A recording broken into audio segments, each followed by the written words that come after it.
The movie starts on a very ordinary night in Tommy's life, which he spends staying up late and playing. He meets with his girlfriend Gabby and the rest of the gang to hang out.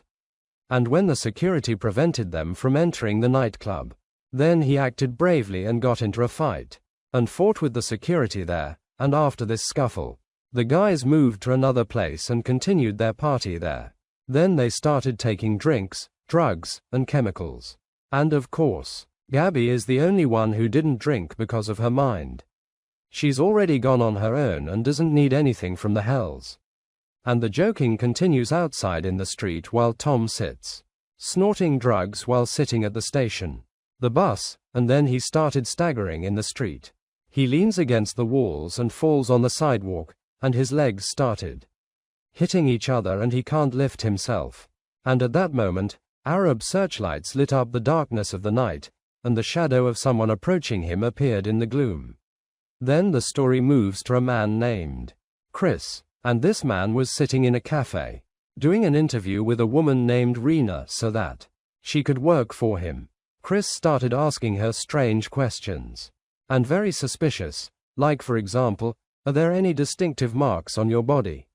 Or moles? Could anyone recognize you from them? And when she told him no, she was asked to sign a paper and sign it immediately. Rena arrived at Chris's big mansion in a remote area, and she was happy that this man, he turned out to be rich and living in a villa, not in a caravan as it seemed from its appearance.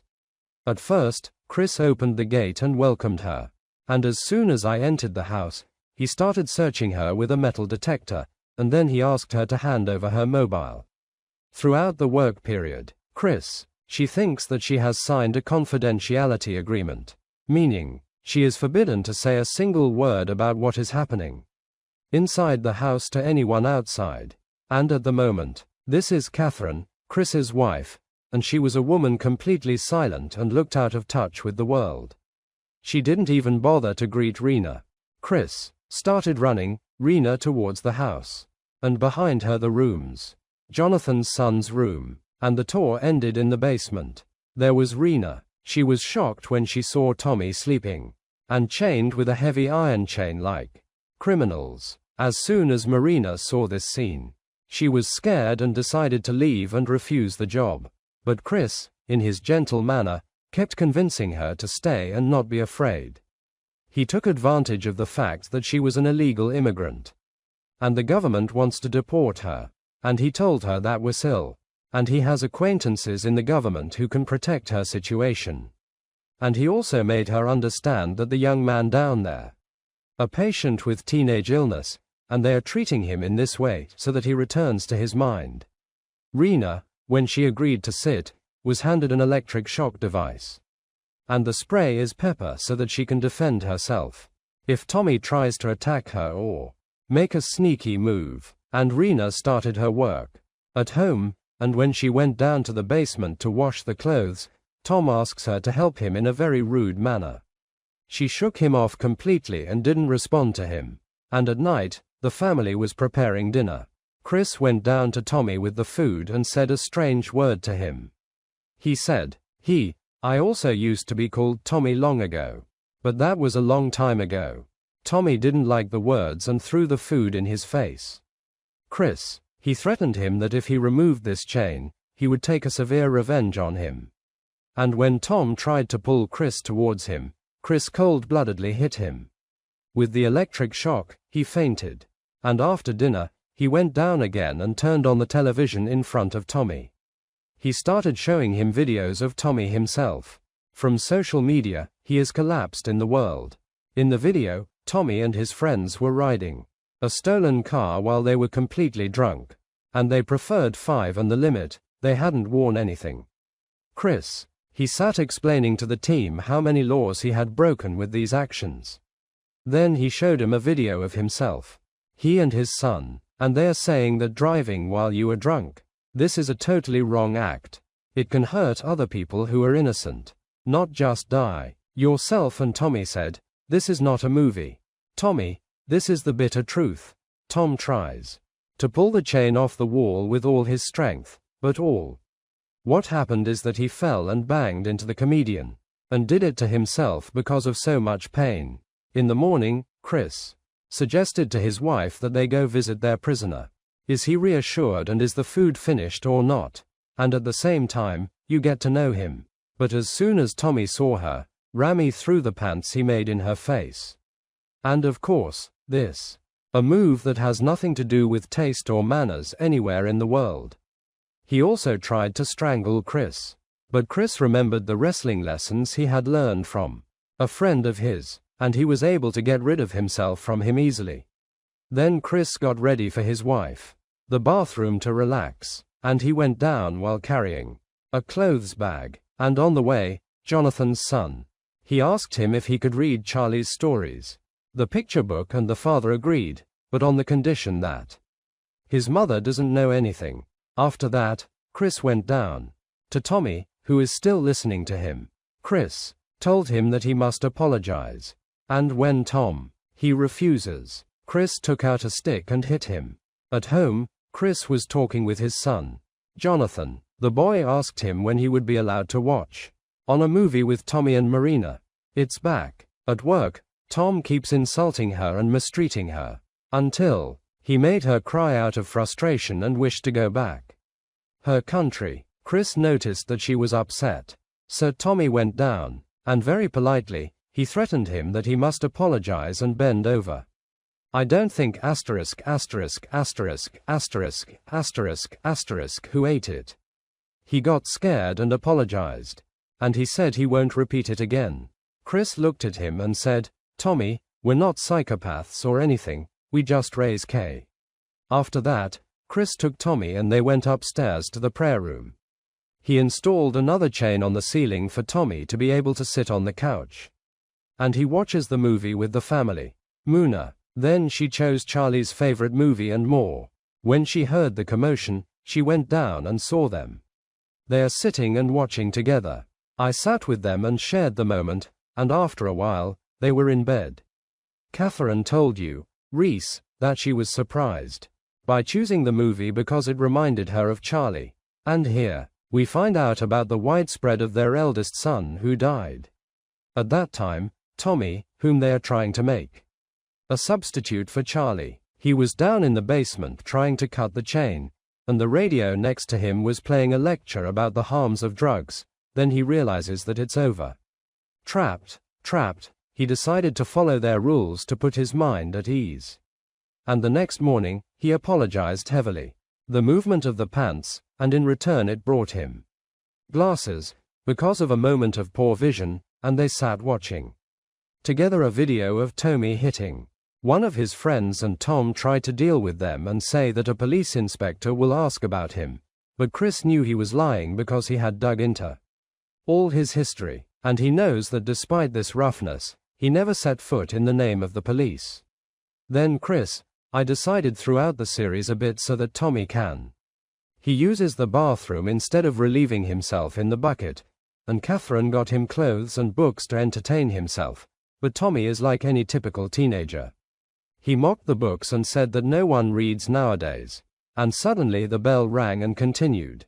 He went to open and Chris stood ready with the watch in hand.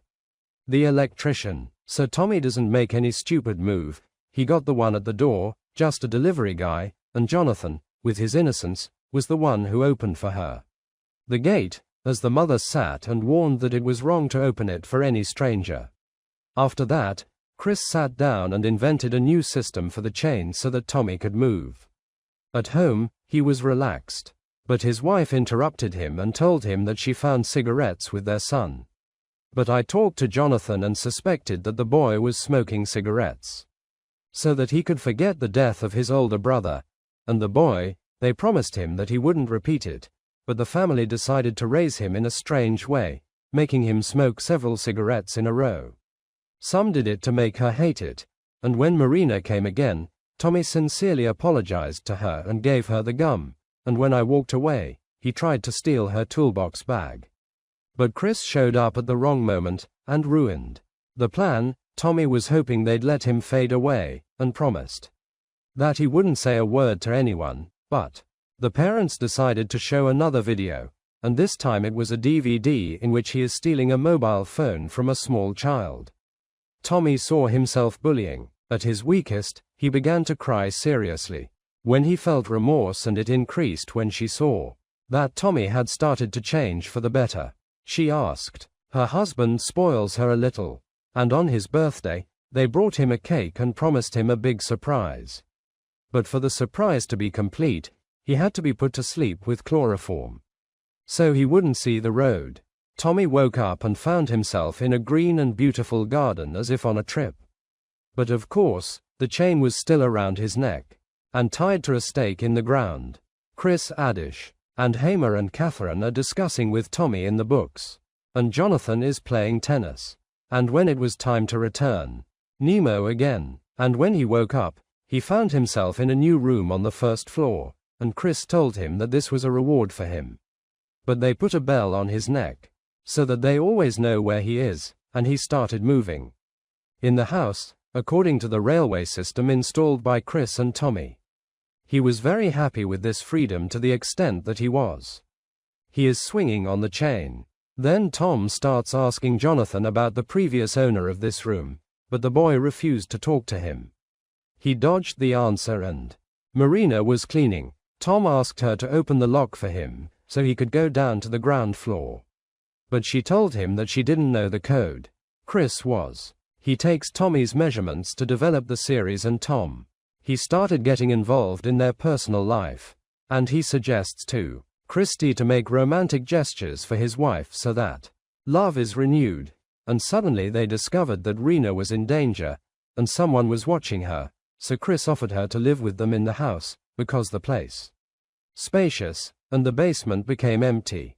And the next day, then he asks, so much, to go up to the room to tell her about a book he read. And that was a trap, so the rest would get ready. A surprise in the garden outside for a romantic dinner. By candlelight for Chris and his wife, and while they dance, Tom asks Rena for a knife or a fork to open the lock. She refused. But the drawer is open, and Tom can grab. He stabs with his leg and hides it in the plant vase. And at night, Chris May thanked him for helping with the surprise. And Tom asks, why was I the one who got kidnapped? And where? Who was in the room before? Chris Abu. Did he leave without responding? And in the morning, Chris went down to the city to buy things. And as soon as he left, a car came with 3 men. They attacked the house. We stayed quiet and my grandfather hid. But the men entered behind them. It turned out that they were relatives. Rena, who used to run away from him, came to us in the middle of the crowd. She whispered to Tommy the code of the elf, and he tried to defend her, but the men hit him. Genoa. And when Chris came back and found out what had happened, he brought Tommy a beer and thanked him for his bravery and said to him, my son, I promise he will ride a new security system so that no one enters again. Then he realizes that escaping will be impossible after the new system, so he decided to escape at night using the gum he took from Rena to muffle the sound of the bell on his neck, and they went out and opened the first lock with the code, and he went down to get the fork from. He held the vase and kept trying to undo the chain. But then, Ould Saleh made a sound and they brought down a gun with him, and Tommy, who freed himself, attacked him, and the gun fell from his hand. He raised the gun at Chris's face and asked for the key. But many went down, and she said to him coldly, you don't want to. Are you walking, Tommy? And I approached him. I took the gun very easily, and after 2 months in jail, Tommy was sitting telling his story to the police. But he lied. He said that no one kidnapped him, and that when he went to the hospital he was hallucinating from the medication, and he said that he was just looking for himself and spending it with his friend Jonathan, who is like a brother to him, and it turned out that his mother hadn't reported his disappearance at all, and that his friend Gabby was the one who informed Gabby. She said that she sent him many messages, but he did not reply. After that, Tom went back to his life and went to the nightclub. He saw one of his female friends drunk in drinking too, but I feel that he no longer feels anything about the quality. And the next day he called Gabby and asked her. She served, and when she rode with him, she lowered her eyes. And he asked her if she really wants to disappear like him. And does she trust him? And when she told him yes, she let her smell chloroform and put her to sleep and lit it in Arabic to cover any trace. And at sunset, Tom arrives in front, the gate of the people who kidnapped him, and those who remained. He considers them his real family, and the bell that was around his neck, the gate opened, and Tom. He walks with full confidence to introduce his new family to his girlfriend, Gabby. And here the movie ends, and we meet in a new summary. Thank you for watching.